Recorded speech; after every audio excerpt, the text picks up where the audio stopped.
Hello students, एक बार पुनः स्वागत है आप सभी का हमारे YouTube channel Rupam Arya education for you पर।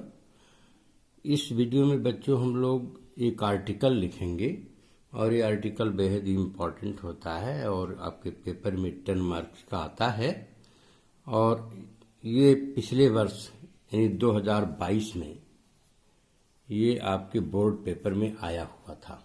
ओके, तो इसलिए ये इम्पॉर्टेंट है और आपकी हाफ ईयरली एग्जाम या तो हो रही होगी या शुरुआत होने वाली होगी और इसके बाद आपका बोर्ड एग्जाम आएगा। तो आप इस वीडियो को शुरू से अंत तक देखिए और इसका नोट भी बना लीजिए और यह चैनल पर नए हों तो आप इसे सब्सक्राइब भी कर लीजिए। ओके, तो आइए हम इसको लिखना शुरू करते हैं, देखते हैं कि कैसे इसको लिखा जाएगा। तो सबसे पहले आप इसकी टाइटल लिखें।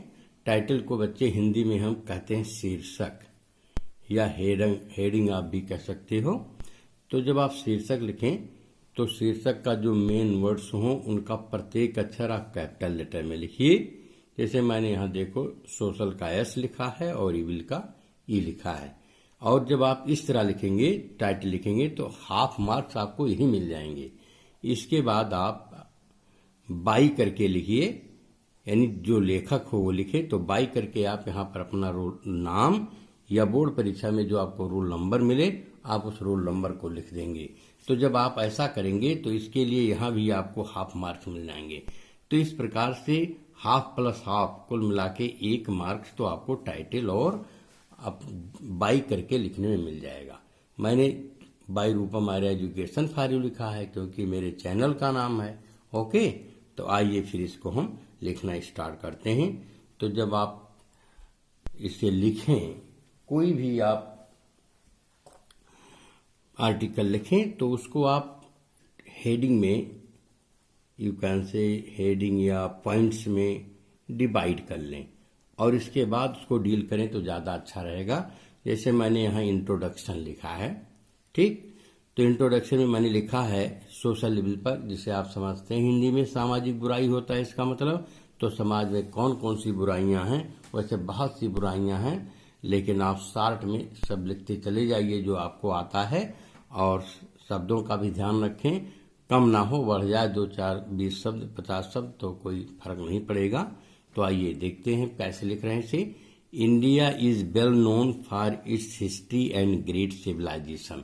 आप हिंदी में भी समझते चलें। जो भारत है मेरा, वेल नोन का मतलब होता है फेमस। ये अपनी इतिहास और महान सभ्यता के लिए बहुत ही फेमस है।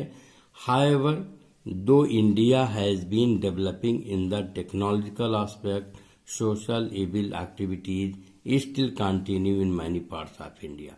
मतलब ये है कि यद्यपि भारत में तकनीकी चीज़ों का विकास हो रहा है, इसके बावजूद भी जो सामाजिक बुराइयों की क्रियाविधि हैं वह अब भी हमारे देश के कई भागों में कंटिन्यू हैं, यानी चल रही हैं। Here are being given some social evils. यहाँ पर कुछ सोशल इविल्स जो हमारे देश में, हमारे समाज में व्याप्त हैं उसको हम आपको बता रहे हैं या यहाँ पर दी गई हैं। इसे आप इस तरह लिखेंगे। तो आइए देखते हैं कौन कौन सी सामाजिक बुराइयां हैं जो कि यहाँ हमारे समाज में अभी भी व्याप्त हैं। तो अब पहला जो सोशल इविल है वह है इविल रिलेटेड टू वुमेन। कुछ बुराइयां, इविल के जगह पर आप इविल्स कर दें तो और अच्छा है। औरतों से जुड़ी हुई कुछ बुराइयां हैं। तो औरतों से जुड़ी हुई बुराइयां क्या हो सकती हैं? एक तो दहेज प्रथा है, दूसरा पितृ प्रधान समाज है ना, चाइल्ड मैरिज है और उनकी एजुकेशन को लेकर के है, और कन्या भ्रूण हत्या, ये सब चीज़ें हैं। इन्हीं को आप इसमें डील कर सकते हैं। तो आइए हम देखते हैं कि, और आपको ध्यान रखना है कि जो दिए गए शब्द हैं उसको भी ध्यान में रखना है, नहीं तो आपका आर्टिकल बहुत बड़ा हो जाएगा। देखिए, in patriarchal society women are given secondary status. Patriarchal कहते हैं पितृसत्तात्मक समाज, यानी जिसमें पितृ या मेल को ज़्यादा इम्पॉर्टेंट दी जाती है। तो जो हमारा समाज है वह जो है मेल प्रधान समाज है, यानी पितृ या पुरुष प्रधान समाज है और इसमें औरतों को द्वितीयक दर्जा प्राप्त रहता है। They fail to get due respect in the society. इसी वजह से समाज में उनको जो रेस्पेक्ट चाहिए वो नहीं मिल पाता है। Though India has attend her freedom, women are not free here. कह रहे भारत तो हमारा अपनी आज़ादी प्राप्त कर चुका है, लेकिन औरतें यहाँ फ्री नहीं हैं। No matter what she is still considered to women and never given the equal status as women as man. No, अब ये कोई कारण नहीं है कि क्यों, या कोई मैटर नहीं पता चलता कि औरत क्यों पुरुष से वेलो समझी जाती है, नीचे समझी जाती है, और पुरुषों के बराबर ये इक्वल स्टेटस इसको क्यों नहीं मिलता। इसका कोई मेन कारण नहीं दिखता है। तो पहली चीज तो रही ये कि जो सेकेंडरी स्टेटस उनको दिया जाता है पितृत्मक सत्ता में, ये पैट्रियार्कल सोसाइटी में औरतों को सेकेंडरी स्टेटस मिलता है। एक तो बच्चे इससे रिलेटेड ये बुराई हो गई, और दूसरा है जेंडर डिस्क्राइमिनेशन। जेंडर मीन्स होता है लिंग, और डिस्क्राइमिनेशन का मतलब होता है भेदभाव। ठीक, तो औरतों से रिलेटेड या लिंग से रिलेटेड भेदभाव। The practice of gender discrimination. क्या है practice of gender discrimination? Practice of gender discrimination का मतलब होता है लिंग भेद की प्रथा। तो the gender discrimination is higher in villages when compare to the cities. कि जो लिंग भेद है ये शहरों की अपेक्षा गांव में बहुत ज्यादा है। With the rise in education things में change and women will get equal status. यहाँ हमको होपफुल होना है कि जैसे जैसे एजुकेशन में राइज होगा, शिक्षा का स्तर बढ़ेगा, शिक्षा का प्रसार होगा, औरतों का जो स्तर है वह भी लगभग बराबरी के हो जाएगा धीरे धीरे। ठीक, तो ये आप जेंडर डिस्क्राइमिनेशन लिखेंगे। और फिर नेक्स्ट जो इविल है समाज में औरतों से रिलेटेड है वो द डाउरी सिस्टम। ये बहुत another major evil act is the dowry system which has been following for ages now. ये अगली जो मेजर इविल है वह है दहेज प्रथा का, जो कि सदियों से या युगों से मेरा पीछा करते चली आ रही है। Even today among the educated and illiterate, dowry is one concern when it comes to wedding for girls।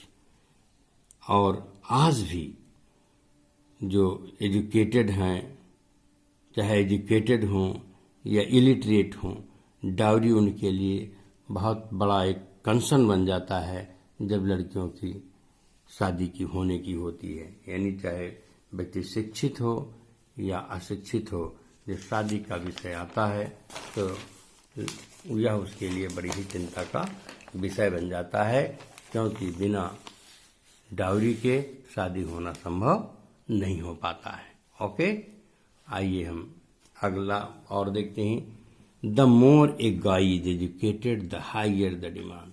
यानी एक लड़का या फैमिली का जितना ही एजुकेटेड होता है, जितना ही एजुकेटेड गाय होंगे, लोग होंगे, उतने ज़्यादा वो डिमांड करते हैं।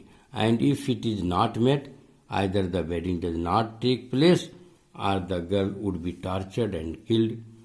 और यदि इस दहेज को नहीं दे पाते हैं तो या तो वेडिंग नहीं होगी, शादी नहीं होगी, और शादी अगर हो भी जाती है तो गर्ल को टॉर्चर किया जाएगा और उसको मार दिया जाएगा। There are many other evils are associated with women safety in India। और अन्य भी बहुत सी समस्याएं हैं जो औरतों से रिलेटेड हैं। ओके, बहुत सी समस्याएं हैं, आप जानते हैं। कुछ हिंदी में भी आपके आता है लिखने के लिए। आगे आते हैं हम, अगला जो प्रॉब्लम है उस पर हम ध्यान देते हैं जो हमारे समाज में व्याप्त है। अगला है बॉन्डेड लेबर। बॉन्डेड लेबर कहते हैं बंधुआ मजदूर।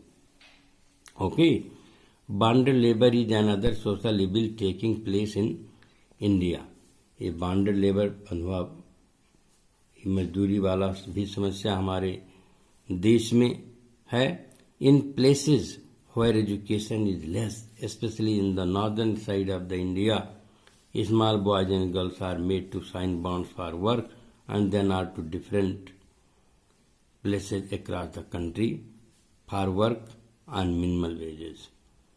मतलब यहाँ है बच्चे कि जहाँ पर एजुकेशन कम है, विशेष करके उत्तरी साइड में, भारत के उत्तरी भाग में छोटे लड़के और लड़कियाँ, इनसे बॉन्ड पर साइन करा लिया जाता है कार्य के लिए, और इसके बाद इनको देश के पूरे देश में डिफरेंट स्थानों पर एक मिनिमल का मतलब होता है निम्नतम या न्यूनतम वेजेज मतलब मजदूरी पर कार्य के लिए रखा जाता है। This child labour problem is snatching their future from them. और ये जो चाइल्ड लेबर का प्रॉब्लम है, ये उन बच्चों से उनके फ्यूचर को छीन रहा है, उनके भविष्य को छीन रहा है। ओके, आइए नेक्स्ट हम देखते हैं अगला प्रॉब्लम क्या है जो हमारे समाज में व्याप्त है। अगली बुराई क्या है, वो है चाइल्ड मैरिज। चाइल्ड मैरिज को कहते हैं बाल विवाह। ओके, ये child marriage is another act where kids are married of even before the age they realize what a marriage is। Child marriage एक दूसरी प्रॉब्लम है, ठीक। और उनकी शादी ऐसे समय पर हो जाती है जब वह यह रियलाइज करने के लायक ही नहीं रहते हैं कि शादी आखिर होती क्या है। Though the practice has been reduced considerably. Practice का मतलब होता है यहाँ प्रथा या सिस्टम, कस्टम। यद्यपि ये कस्टम कुछ हद तक रिड्यूस हुआ, रिड्यूस माने कम होना है, घट जाना, कुछ स्तर तक घट गया है, फिर भी there are villages and conservative minded rustics who still take this into practice. फिर भी कुछ गांव के लोग, ग्रामीण लोग या गांव में कुछ रूढ़वादी देहाती ऐसे होते हैं जो अभी भी उसी प्रैक्टिस में लगे हुए हैं, यानी उसी प्रथा में लगे हुए हैं। अगला जो आपके समाज में सबसे बड़ी प्रॉब्लम है, जो इस देश की एकता, अखंडता, समरसता के लिए घातक है, वह है कास्टिसिज्म एंड अनटचेबिलिटी। ये बच्चे बहुत बड़ी समस्या है, जहाँ पर समाज ब्राह्मण, क्षत्रिय, वैश्य, शूद्र 4 वर्गों में बटा हुआ है। यहाँ पर जात के आधार पर अपने को श्रेष्ठ साबित करने के लिए देश को टुकड़ों में बांट देने वाले लोग हैं। ओके, वो ये समझते हैं कि हम इस जाति में पैदा हुए हैं इसलिए हम श्रेष्ठ हैं, काम चाहे जितना ही नीच क्यों ना हो, ठीक। तो इस विचार को हमें त्याग देना चाहिए और तभी हम इस समाज में व्याप्त बुराई से दूर हो सकते हैं। तो अगला पॉइंट है कास्टिसिज्म माने जातिवाद और छुआछूत। इसे आप लिखेंगे, Even after 70 years of independence, casteism and untouchability prevail in our society। 70 साल हो गए हमारी आज़ादी के, इसके बावजूद भी जातिवाद और छुआछूत हमारे समाज में व्याप्त है। Many heart-rending cases like in Rajasthan and UP and other parts of the country।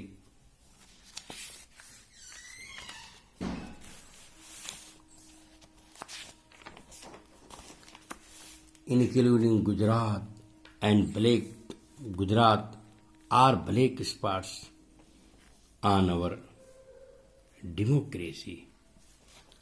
Conclusion: in spite of so many evils, we are hopeful that a time will come when education will be easy for each and such evils will be abolished।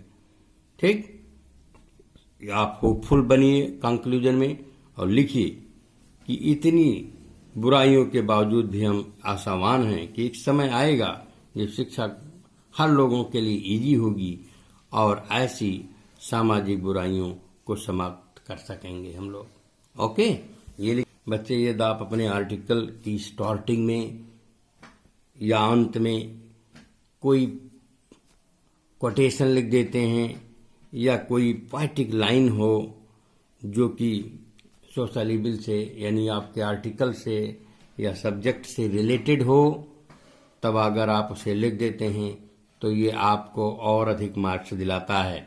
Okay, तो यहाँ पर socialist में labour child की कुछ line है जो मैंने लिखा है, इसे अगर आप उसी पॉइंट में लिख देंगे चाइल्ड लेबर के, या आप शुरुआत में लिखें या लास्ट में लिखें, तो भी ये आपके लिए बेहद ही लाभदायक होगा। Okay, labour of innocence, sweet and tears in unknown home, a hotel boy, a farm hand और child labourer, he curses his own life for being born poor and helpless. ये जो हमारे समाज में गरीबी व्याप्त है, उसी का एक जो लेबर है, उसी को जब ये जो पाठ है देखता है, कहता है लेबर ऑफ इनोसेंस, निर्दोष उसी बच्चे को कहा गया है जो चाइल्ड है। इनोसेंस का लेबर जो पसीना और आंसू दोनों साथ गिराता है, पता नहीं है कि वो किस घर का है। एक होटल में मिलेगा, फार्म हैंड खेतों में काम करते मिलेगा, ठीक, लेकिन वह है चाइल्ड लेबरर। वह अपने खुद के जीवन को कर्ष देता है, अभिशापित करता है कि वह गरीबी और असहाय की स्थिति में या असहाय के सिचुएशन में पैदा हुआ है। ओके, तो आई होप आपको ये समझ में आ गया होगा।